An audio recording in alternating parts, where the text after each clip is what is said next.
Hey, Chamber members, Alan Waters here, your Marketing and Communications Coordinator with the Montgomery County Chamber of Commerce and your Words of Wisdom podcast, joined today by Kristina Rose of Kristina Rose Photography. Kristina, I'm very happy to have you back for the third episode. This is coming out in the third quarter, although we are very much in the second quarter while we record this. Yes. So, all right. So we had a discussion before we started that I'm not allowed to ask the question of what does success mean to you, but that's fine. I want to ask instead, why is success so important to people in their careers? Why is that why is it so many people put success above their own personal well-being? Oh, I feel like the wrong person to answer that. That's a good. Because I don't feel like I do that. Like put success over my own personal. I just said to somebody recently, I'm just not one of those people that is going to sacrifice to do the grind. Like I know that I can't do that. So that's funny. Why do people do that? I don't know. There's probably some kind of hole they're trying to fill within themselves and it's just their drive. I don't know. But I just know that for my mental health is very important to me. So when I get overly busy, too much going on, I embody an ostrich and just head in the sand, like straight down. I'm like, nobody needs me. I'm not going to answer anything. So I don't know what that's like. It's just more important for me to like center myself. But kudos to the people that want to do that. I think that that's great. If that's what you want to do, that's never just really been a goal of mine. Success for me just means like, do I wake up feeling good? Because at the end of not even the day, not even the year, at the end of life, are you going to be, what's going to make you happiest? And for me, it's always just like, is my family around? Are my friends around? Do they love me? Then we're good. Part of why I asked that is because while of course we focus on that and I ask that question every time, it's what does success mean to you? I do want people to understand that if you're not the most successful in your career, if you're not the most successful in your field, that's okay. There's always going to be somebody that is like killing it. Absolutely. There's always someone that's going to be there. But like also, can you lay your head on your pillow at night knowing that you're happy with what you've done? Because to me, that's more important than, like, I could get every accolade in the world. In fact, I was watching something last night that was talking about an employee is getting ready to leave. Bob has been with his company for 10 years, and for the past 10 years, he's won every award in terms of achievement that they've had. And when he gets ready to leave, they ask him why he's leaving. I just heard this morning. Did we listen to the same things? We might. And he points out the fact that he's been working 90-hour weeks to accomplish all of these things and hasn't had the staffing to help him. And that's the realization of, if you're just celebrating the achievement and not what it takes to get there, you're focusing on things that are going to burn you out. And you have to look at the journey, not the destination. Yeah. And not comparing yourself really honestly to people that you may or may not think are killing it. For example, there is a woman that I see her videos, reels, and TikToks sometimes, and she is like a marketing guru, I guess. You know, she helps people with their social media marketing. And she gets several views on TikTok. Like when I'm looking through her stuff, she might have like, let's say 20 likes or 20 hearts or, whatever. But then as I was watching her, she's like, for my six-figure business. And I'm like, oh, so you're not an exploding success on social media, but you're doing really well. And that's okay. And nobody may ever know that. Yeah. I mean, when I first started, honestly, just a couple of years ago here, when we were trying to build stuff up, I was constantly comparing myself to other, organizations, other companies that did the same thing. And I was like, I'm doing the same stuff. Why are they? And it was like, it doesn't matter why. They're successful because they're good at what they do. They're focused on who they are. They're not focused on, well, why is this person? And so when I started taking that step back and going, you know what, let's just do me. Yeah. I got much happier. I started seeing more success. And so to me, I just want to make sure that people know success is great. It's awesome when you have success. It's not everything. It's not the whole world. Never. Make it as part of as much of your goals as you want to do, but make sure you're taking care of yourself while you do it. Oh yeah, for sure. And I think success, like just feeling good about yourself, like we were talking about confidence, like just having the confidence that you feel good about what you're doing and what you're putting out there. Yeah. I mean, I think that's good enough for me. Yeah. I mean, look, if I get this a lot where people will send in some kind of inquiry or something, or I'll see it on Facebook where it's, I want someone who's not charging an arm and a leg. I want someone who's not doing this. And it's just a matter of, what are you looking for beyond the price point? Because that, to me, is almost a little bit more important. Someone will always do it cheaper. Someone will always do the thing. But are they going to accomplish what you want them to accomplish? Oh, 100%. Yes. And that kind of brings me into my first real question of the day, which is, what in your business, what aspect does value add bring to your pricing and how you determine your pricing?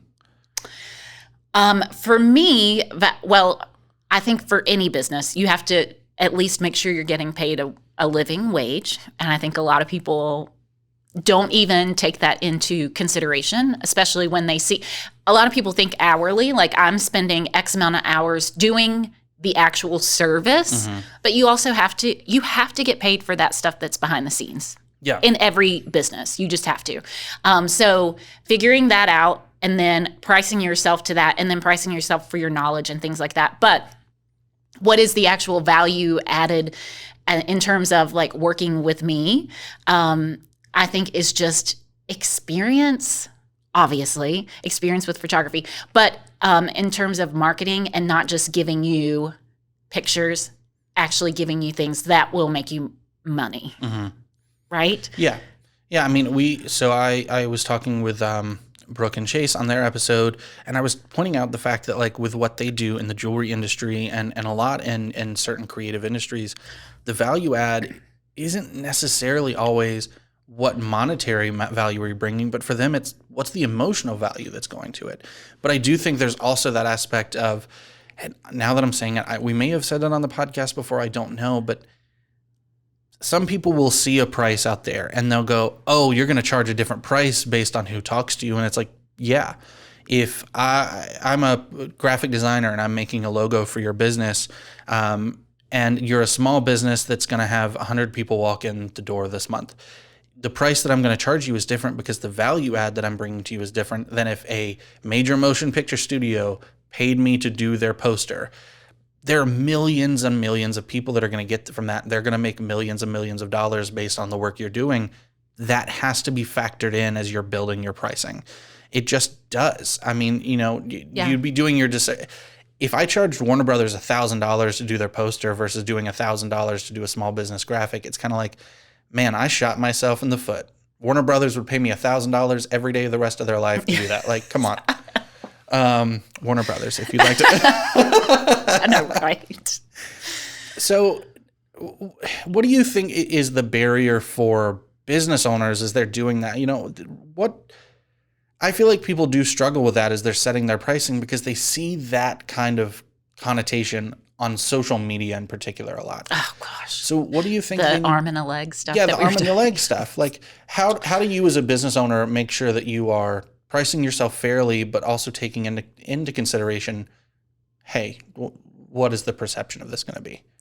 Well, I think that's the most important thing. Like, okay, so let's say somebody said they're looking for something that's affordable or doesn't cost me an arm and a leg or whatever. If you have set yourself up to be a reputable business in that, you're doing what you need to do. You have your website laid out. Like they're going to look at you and feel like they can pay you a little bit more because you've put the effort in. Like perception is one thing for sure. And then once you actually do that stuff, right? So you're like, now people will think they can pay me more. But you know what happens in turn is that you also feel like more professional and that you actually deserve it. I think that that's a little bit of a leap for some people, feeling like they deserve it, because sometimes we're not our ideal client, right. Sometimes we can't afford our own services. right? That's true. I mean, I think, again, coming back to it on the photography standpoint, if you're a first-time photographer, you have been doing this for a while as a hobby, and now you're like, hey, I want to make money from this. There may be situations where you are charging less than what you will end up charging because you've got to build up that portfolio. But I also think it's really important if you're doing that, there has to be that expectation of who you're working with of, hey, I'm building my portfolio. Part of the reason my pricing is this is because I don't have anything to showcase. Just because if I charge $100 for a picture today and in 3 years I'm still charging $100, I've been stagnant. I've not been making any adjustment or any advancement. But if I charge someone $100 today, in 3 years they come back and they're like, what do you mean it's $300? It was $100 a few years ago. Look at my website. Look at what I've done. 3 years is a long time. I think any business needs to take that into consideration. You know, it's okay to adjust your prices. I mean, I think you and I said this on the first episode. If you're charging $500 and tomorrow you raise your prices to $1,000 and lose half your clients, you're still making the same amount of money and you're taking the same amount of time to dedicate. You're taking half the amount of time to dedicate. For sure. In that same vein, what should people do when they are looking to set up their market segment? I feel like a lot of people think of marketing solely as the pictures, the logos, the branding, but there's a large part of marketing that is also determining what's around you, determining the price range. So in terms of that, finding that, how did you find where you were going to be, and what advice do you have for people in terms of like determining what it's going to be for them? Like your niche or your... Yeah, to a degree what your niche is, but also, you know, when you're determining and you're putting your pricing on your website, how do you go about actually finding and setting what your price is going to be? Okay, well, I think that you have to look at the area. We cannot charge here what people can charge in DC. Right. You could, and we might get a few clients, right? Because there are definitely people that can afford to pay higher prices in different service-based industries. This could be, for any service-based industry, right? But we cannot sustain that for sure. There's a guy that does headshots, and he mostly does them in DC. And but you can get that there. I'm doing it here, but you can definitely do that. And that's his shtick that he kind of says to everybody. I'm like, you do realize that there's 10 of the richest counties in the United States. 5 of them are in your area. That makes a huge difference. So realizing that, and then not setting yourself up to be the person that feels guilty for, charging less for whatever area you're in. It's okay to look at what the majority or the average that people can have. So I always start with like looking at median household income and then deciding for that, because, it all comes down to, do people value what you do? Because there are things that I would never spend tons of money on, right? Because I don't value that. And then there are some people that will spend, thousands and thousands on pictures, but some people are like, no, absolutely not. I'll just take that with my cell phone. And they'll go to the hair salon and spend hundreds on just getting their hair done. So you have to decide your client and then put yourself in an affordable, and I say affordable as in the majority of people can afford. But like we talked about, when people say, is it budget friendly? Well, I don't know. What's your budget? What is your budget? Yes, that is such an important question. Like, it's something that's budget friendly for one person is not budget friendly for another person. And that's okay. You don't need to. You shouldn't be for everyone. No. There are certain industries where that's the case. I couldn't think of a single realtor that's going to come out and be like, yeah, I don't want to work with anybody that wants to buy a house. Like they'll take anybody that buys a house because they should. Yeah. That's not the same for every industry. It's perfectly fine to say this is where I'm going to be and being happy with it. Well, and how do you answer that? So one of my answers to that this year was like, it is hard. I know because I've like worked to price myself. But for some small businesses that need my service, they might be like, oh my gosh, Kristina, I can't afford you. So this year is when I launched like the membership, and it's basically my services divided by 12. Right. Because a monthly payment is easier to digest. And it is for me too. Like, it's easier for me to digest that as a small business than it is to just put it out there all at once. So that's one thing that I'm doing. And what I am doing for those people is giving more value add to what they're doing. So they are getting the ability to do the monthly payment, and they have like 3 tiers that they can choose from. So that was the answer to the question of, I'm still getting paid what I need to get paid, but let's make it easier for people to afford that. Yeah. And honestly, like, sit down and look at your budget truly, because I will say, this is not a plug or anything like this, but my wife does wedding photography and videography. She won an award and was approached to advertise in a magazine. When that price came out and she told me that price, I was like, ugh. But when they said, we have a monthly payment plan, I went, oh, okay. Yeah. And that's fine. Like, look, you said that about some people spend certain money. If anybody sees me, you might be able to guess the 2 things. One that I spend the least on, one that I spend the most on. I spend the least amount of money on clothing ever. I think I've got 5 pairs of the same shirt from the same company. Like, I'm wearing one of them right now. But food, I will spend money on food in a heartbeat. So, like, that's fine to find that value. And in fact, what brought up this conversation, I was telling Kristina, is I was looking at Chobani yogurt. If anybody knows it, it's the Greek yogurt. I really like it. I don't know why. It's just been the one I go to. There are different brands out there. There are some that are more luxury. And so I was looking up their pricing structure, and their strategy was they wanted to price themselves above what was considered the generic yogurt price, but they didn't want to be as high as the luxury yogurt, which, first of all, that was the first I'd heard of luxury yogurt. And I was like, what does this mean? But I was like, that is, in terms of anything, you just need to determine where you're going to be and what you want to fall under. And it's fine to say, hey, this part of the market is open and available. You know, if you look around you, and I'm trying to think of another industry other than photography to point it out. But, you know, if you're looking around you and you're saying, all right, I'm going to be a lawn care company, and this lawn care company is charging $50 per yard. This lawn care company is charging $300 per yard. I'm going to make myself in there around that $150 per yard.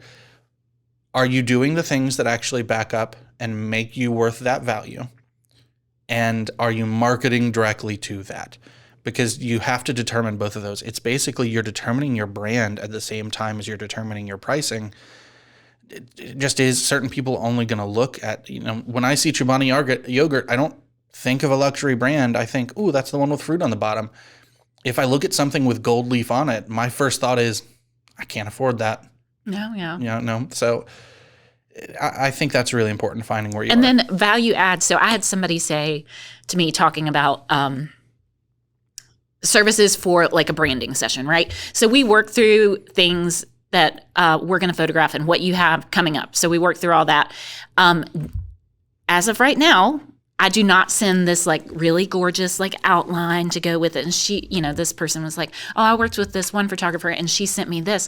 I paid her X. And I was like, yeah, you didn't pay me X. She was in Richmond, which is a different, you know, set of people that can, a larger group of people that can afford to pay a higher price. But I was like, you're getting the value add of that, but you're paying more for that, right? But here we've got this, and I mean, we're doing a certain version of that. So It's like the middle ground that you're talking about. And that's okay to live there. Yeah, that's fine. I mean, looking at on a smaller scale, if you go to Blacksburg versus Christiansburg, there's going to be a price difference. And it's going to be on time of year. I know a lot of people got really upset when the NCAA tournament came through and March Madness, and they were like, oh my God, gas jumped in 60 cents. Yeah, there are more people of a certain, frankly, a certain tax bracket coming to town.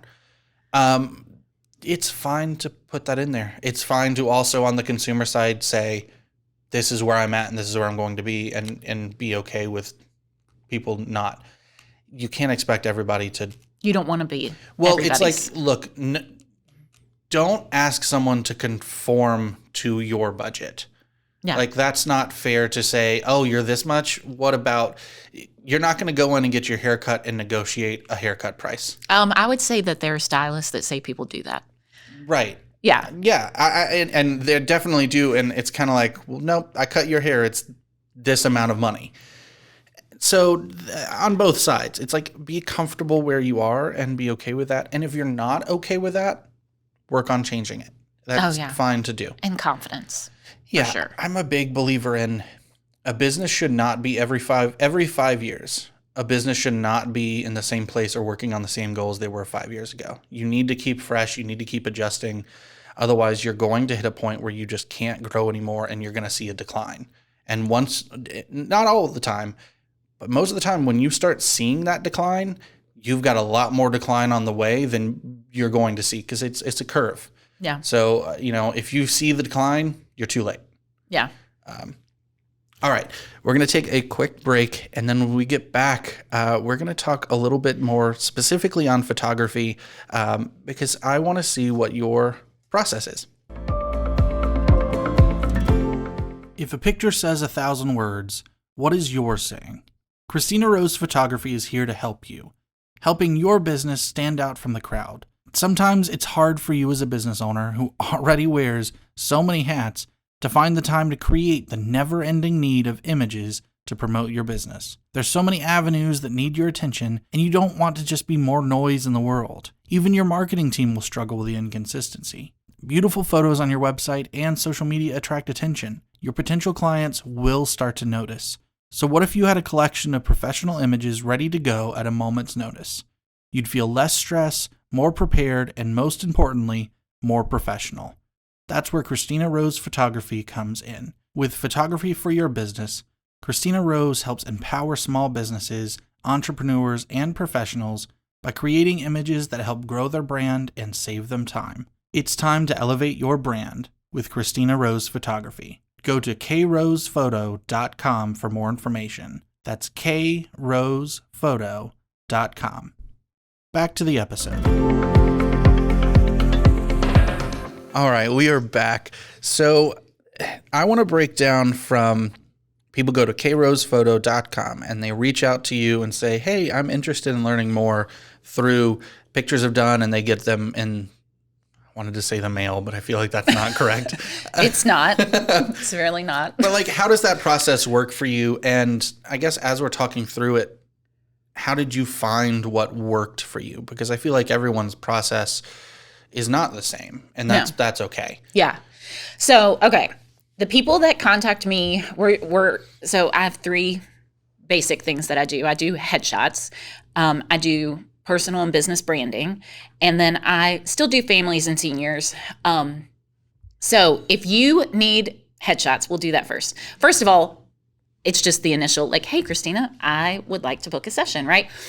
You choose on the website what you want to book. And then I encourage people to call me because oftentimes, if you're, like we've said here before, like if you're doing, selling insurance, that's probably what you know best, or, you're a financial advisor, whatever.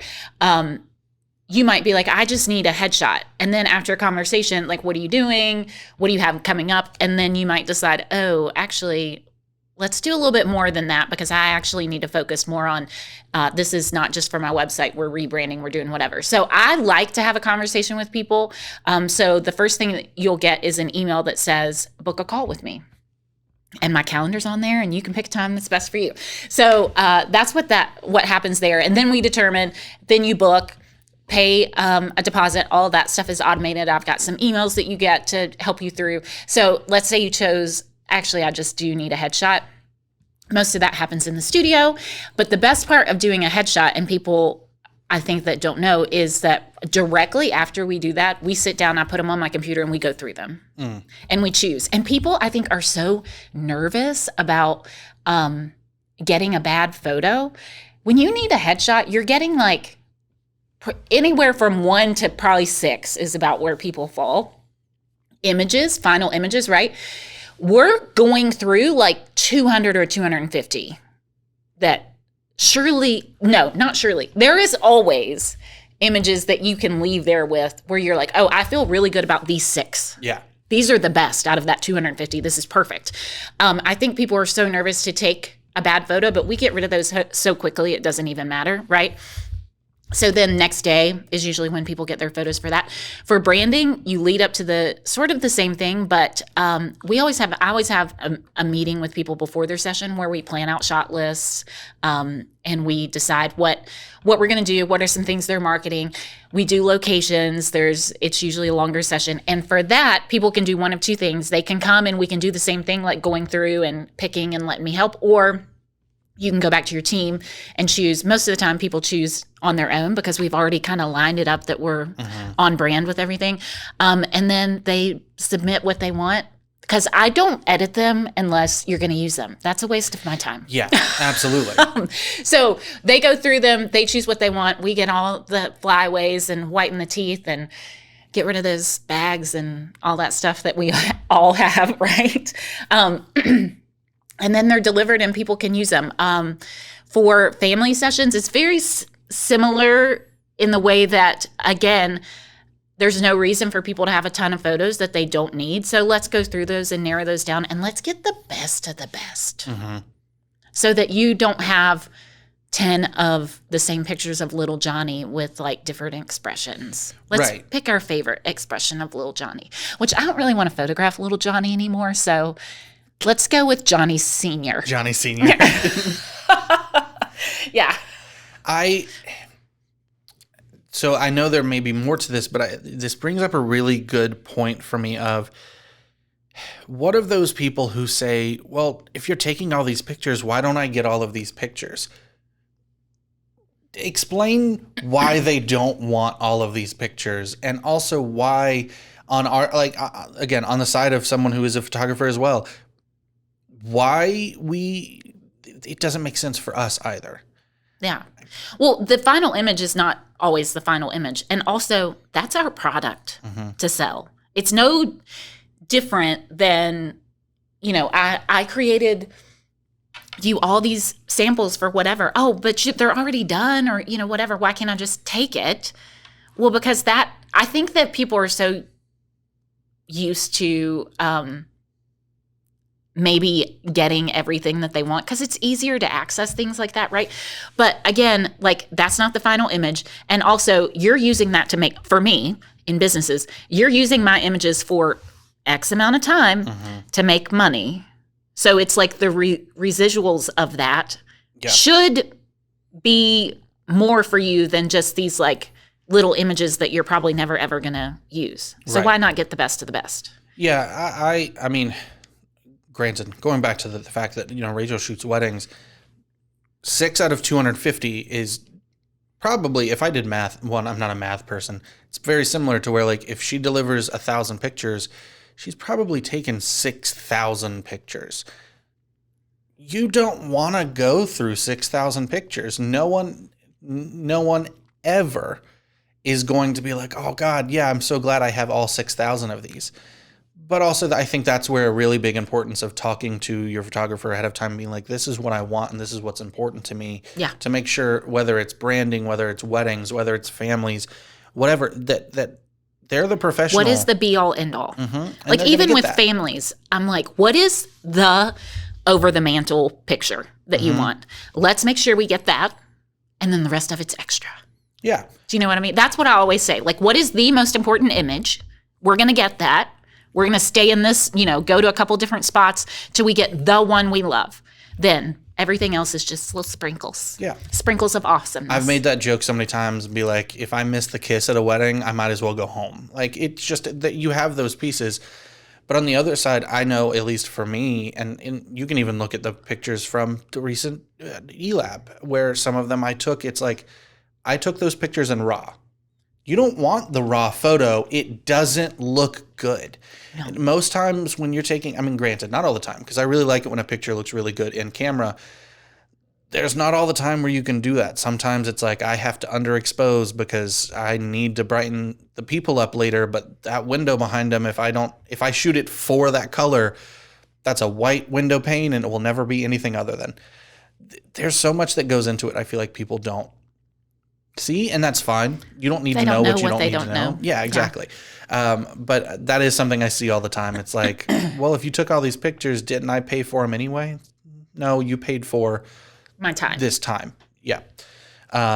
So oftentimes, especially if I'm working with commercial people, it'll be, I price it as my time plus X amount of images.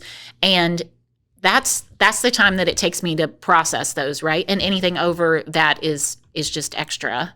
So that's what I do. And people will end up choosing more, and that's fine. Then we just edit those. And also, you can't use, most, I think, photographers do shoot RAW, which I think people think RAW is, I don't actually know what other people think, because they'll always say, can I have the raw images? And I'm like, do you have Photoshop? Right. I'm confused. But I don't think, it's, again, they don't know what they don't know. But every image has to be processed, period. Yes. If you're not shooting in RAW, maybe not. But even then, it's kind of like, you still need those edits. I mean, it just is. Yeah. It just is. Kudos to you if you can shoot your pictures and they always look fantastic. Well, I mean, camera. I'm almost there. Yeah. Not to toot my own horn, but beep, beep. No, I'm just kidding. They do look really good in camera, but they still actually technically need to be processed. They have to be sharpened and things like that. Absolutely. And resized and all of those pieces. Yes. Yeah, absolutely. Because, I mean, look, I might need something that is a 3 gigabyte file, but you probably don't want that on your computer. There's a reason my computer is slowly dying. I know, right? All right. So in that same vein, and actually something that got brought up here recently, specifically a question for you. AI. How much are you using AI? And are there any pieces of AI that worry you or are a problem for you? I hate that I missed that conversation, because I think that it's specifically important for somebody like me. I'm sure everybody's gotten the ads where it's like, submit your cell phone picture to get your headshot or whatever. I mean, cool, you go ahead and do that. And that's fine.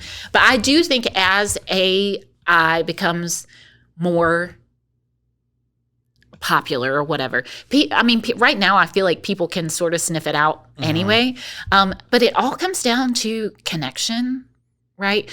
It's really helpful for me. I still obviously am photographing a real human being, but it's made my life easier in that when people say, oh, I've got acne, or can you remove my hair? I used to have to touch every zit, every whatever that they want to be removed, every piece of hair. I would have to touch that, right?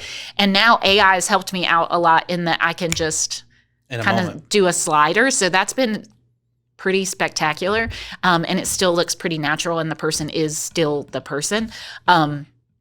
So it's enhancing that for me and making it a little bit easier and making me be able to deliver things a little bit quicker. So that's been helpful for me. And then also I've talked to a lot of people. AI editing has pretty much transformed the creative industry. But it's got a long way to go. Yeah. I will be like, hey, in Photoshop, there's a thing called generative fill, and you can tell it what you want to do. And you may think you're being pretty descriptive, and then all of a sudden a weird doll will show up. Yep. It's super odd. So I actually don't use that a ton, but it has gotten so much easier when, I can shoot people in locations.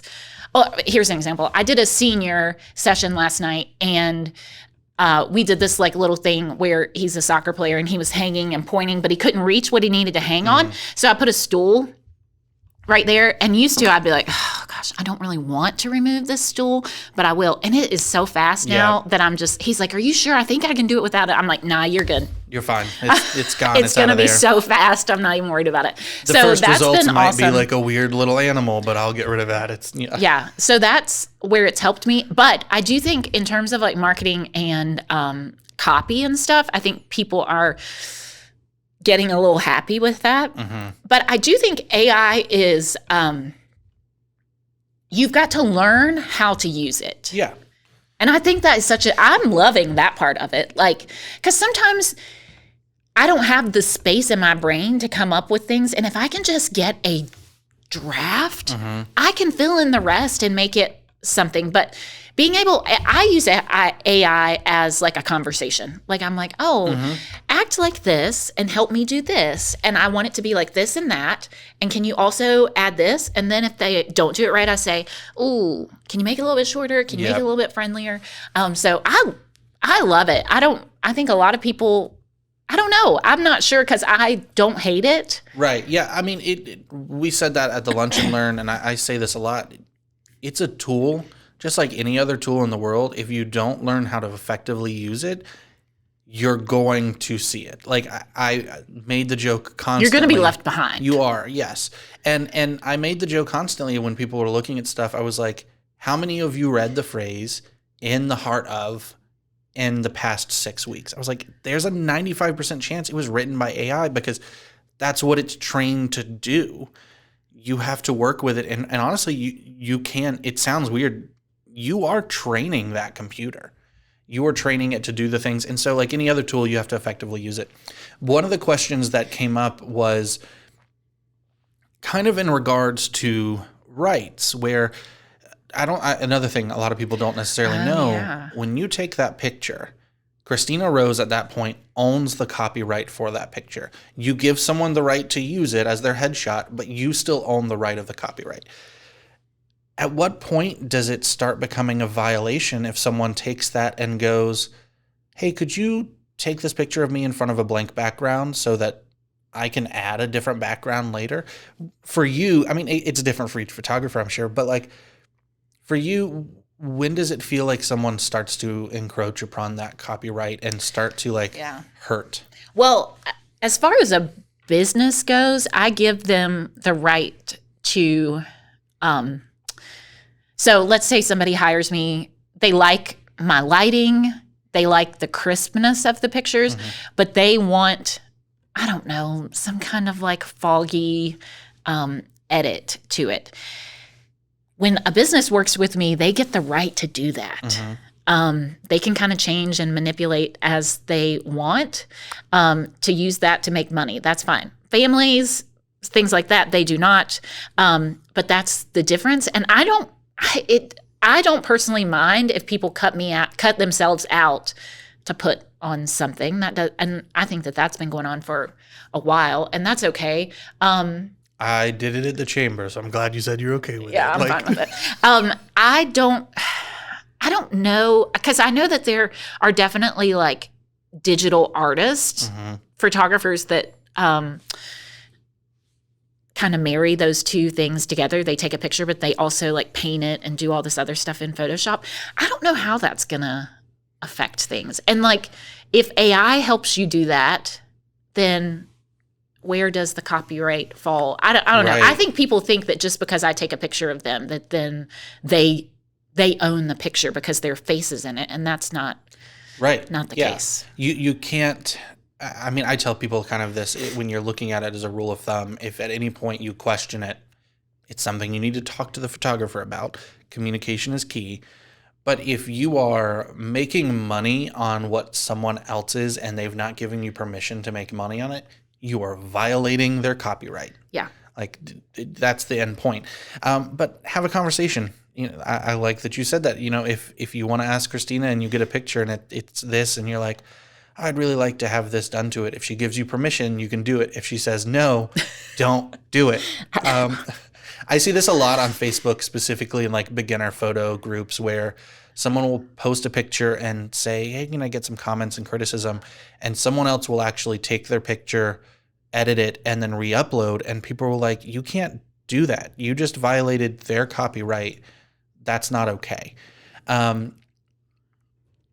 Can you explain that right specifically for like, I'm thinking headshots because I have a specific question in mind, but like, can you explain, do you have like a timeline on it? Is it at a certain point someone's right to use it expires? Okay. I feel very bad to say that. I should.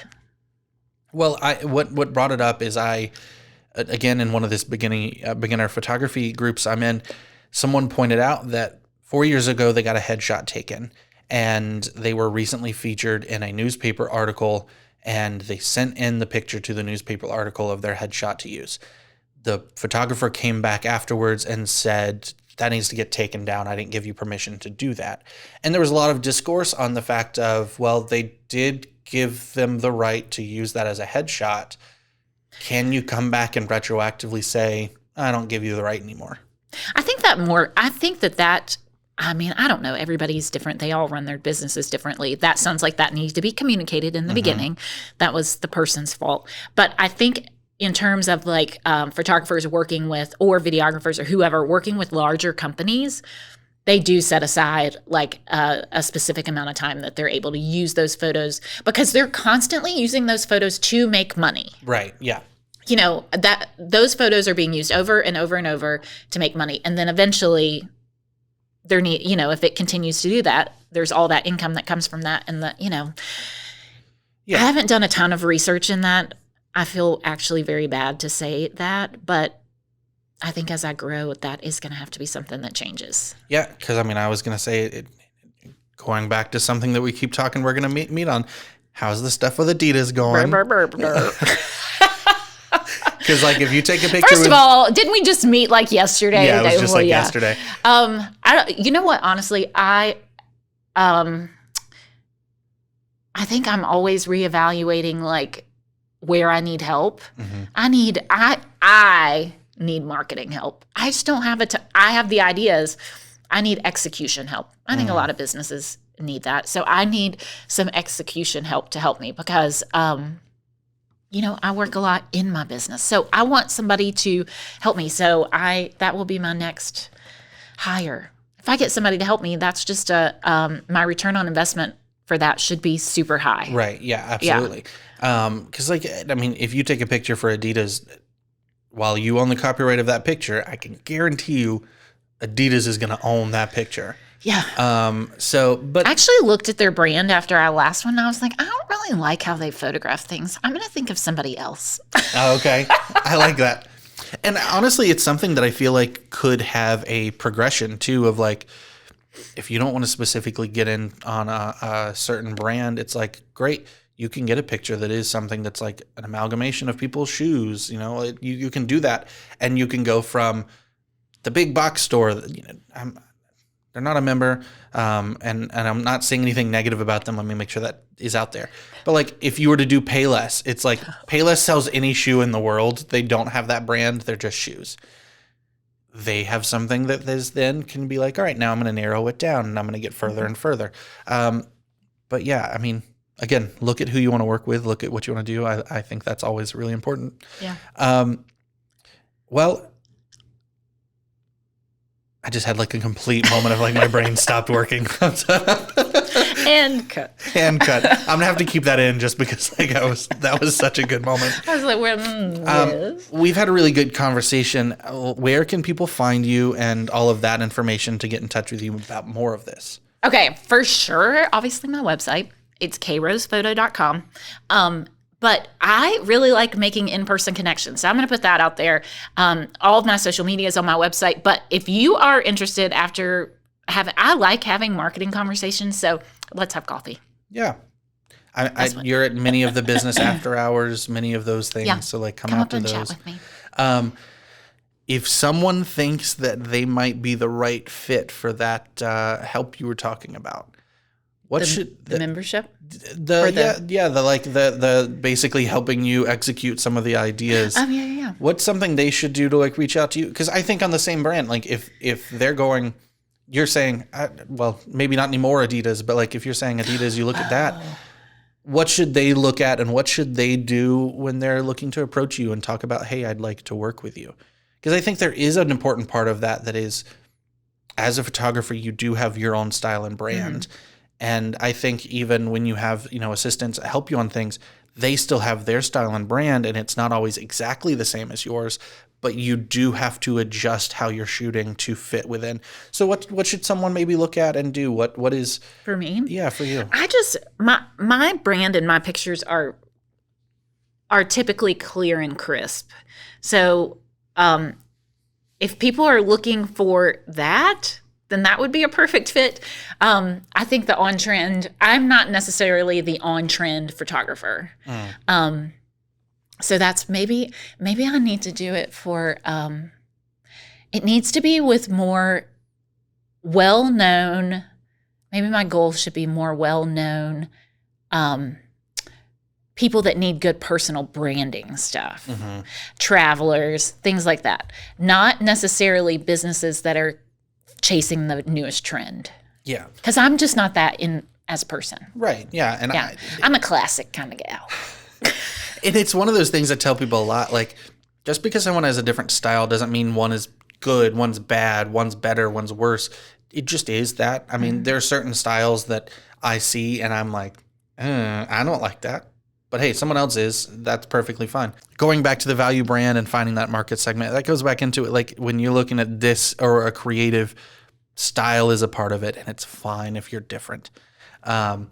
So I'm glad to know that and to see that, because look, if you're looking to work with someone, you need to make sure you're going to gel well together. You could have all the knowledge in the world, and if you don't like one another, it's not going to go well. It's not going to work. It's all about branding. Yeah. Yeah. Well, thank you for being here today. Thanks for having me. I look forward to talking to you for your fourth quarter episode next week or something. That's what it feels like. This year's just gone way too fast. Agreed. I looked at something the other day. We were looking at a schedule for June, and I was like, that's next month. Goodness. Anyway, thank you, everybody, for tuning in. We will see you again here soon. In the meantime, make sure to go out, connect, engage, and prosper.